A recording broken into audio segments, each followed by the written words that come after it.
I'm joined today with Ruth Angel, another member of the Largent team. We're from Keller Williams Realty, and we're here to talk about all things real estate. So, before the break, we were talking about that investment house, $100,000 with basically $20,000 investment, 20% down, $3,600 a year return.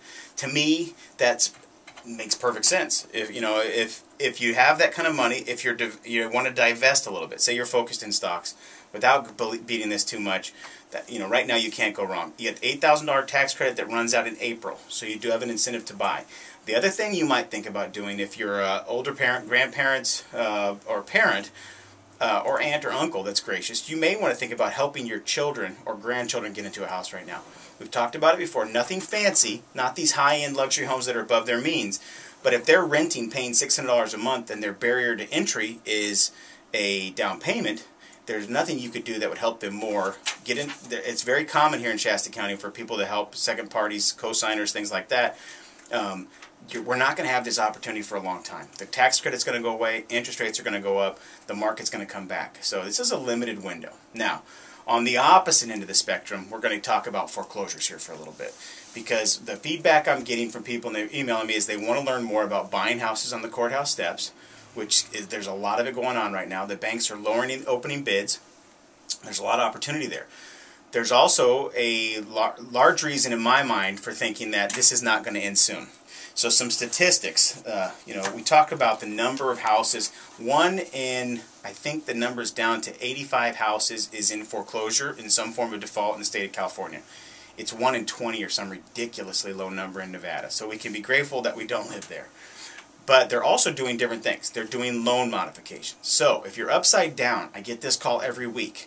We can help talk you through what you need to do to get a loan modification. Today, the stats came out yesterday. So far, in the last couple months, there's been 170,000 approved loan mods. 15.5% of the people that have applied have gotten long-term loan modifications. There's also another 91,000 loan mods nationwide that have been approved, waiting for final approval. Now, one of the horror stories I've heard a lot in the last 2 weeks is people saying that they've been in a temporary loan modification, and now the bank is coming back saying, no, it's not going to fly. Well, that takes us to our next point, which is strategic defaults. And there was 2 interesting articles this week I read. One in the Mercury News. Eric Smith at Keller Williams brought these to my attention. He's always reading these articles, called Strategic Default. And that is where people are choosing to not make their mortgage payments.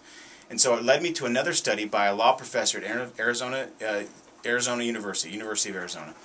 And it's a great article. You can go online. It's Brent White is the guy who's written this article, talking about why people continue to make their payments when they're that far underwater, when they're that much upside down in their house. And there's so many different emotional reasons and business reasons and just human nature reasons. It's really a wonderful article. One of the things they talk about, though, is selective perception. And I read this and it just clicked.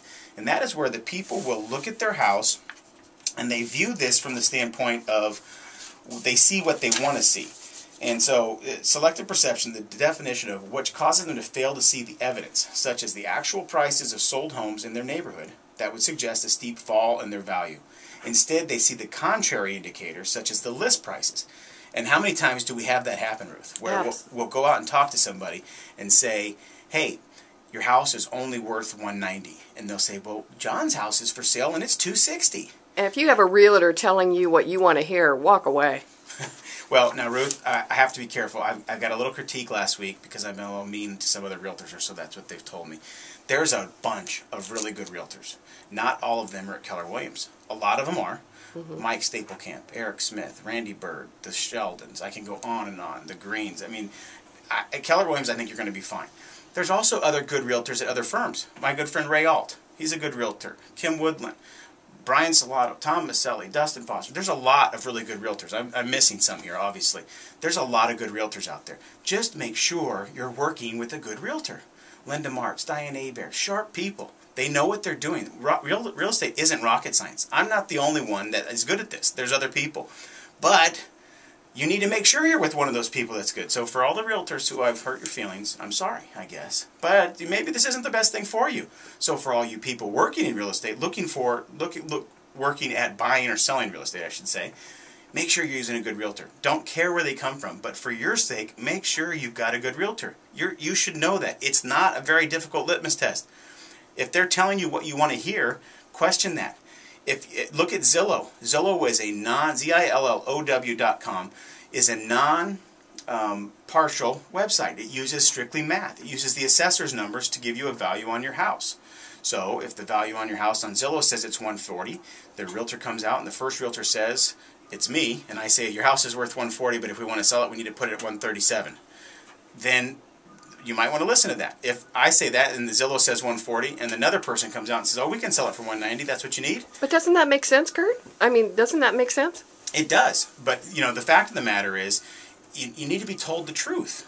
Exactly. You want to have a good realtor tell you the truth. So for my realtor friends that I haven't mentioned here, there's a bunch of good realtors. Just make sure you're using a good one. That's the point of it. But we talk about strategic defaults and the selective perception and the emotions that people used to be a big stigma. Well, there's an article in the Mercury News that talks about a couple. The husband had to go to Iraq. He had bought the house in Novato for $425,000. He went to Iraq. 2 years later, his house is worth half.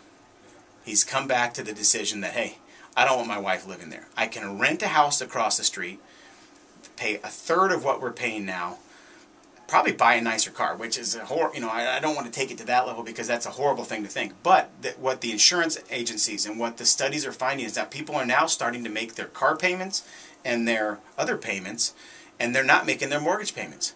And the likelihood of someone not making that payment, if they know somebody else that has either defaulted or stopped in the same boat, increases by 70%. So we're seeing this as a nationwide phenomenon right now. And I've talked about it before. The old generation would always be like, no matter what, you pay your mortgage. Everything else can go by the wayside. You pay your mortgage. But here's the reality. That's no longer the case. And when you look at some of your housing decisions and you look at this and say, okay, I owe $400,000. It's worth $280,000. What's the likelihood that it's going to go back up? We start to measure those decisions, and you have a decision to make.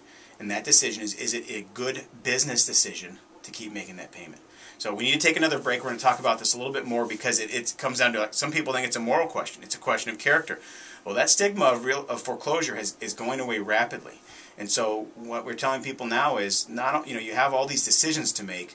One of them is, if you're that far upside down, maybe it's time to do a short sale. Maybe it's time to move on. There's different options. So we'll be back right after this break. You can call us with questions, 605-4567.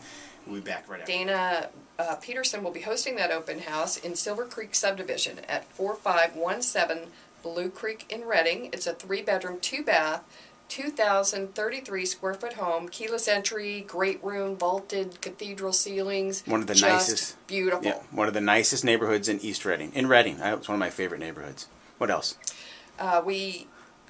That's it. I think Greg is going to be nursing his poison oak, and Dana Barbara will be gone this weekend. Yeah, Barbara's with her daughter doing some family stuff, so they're having some fun.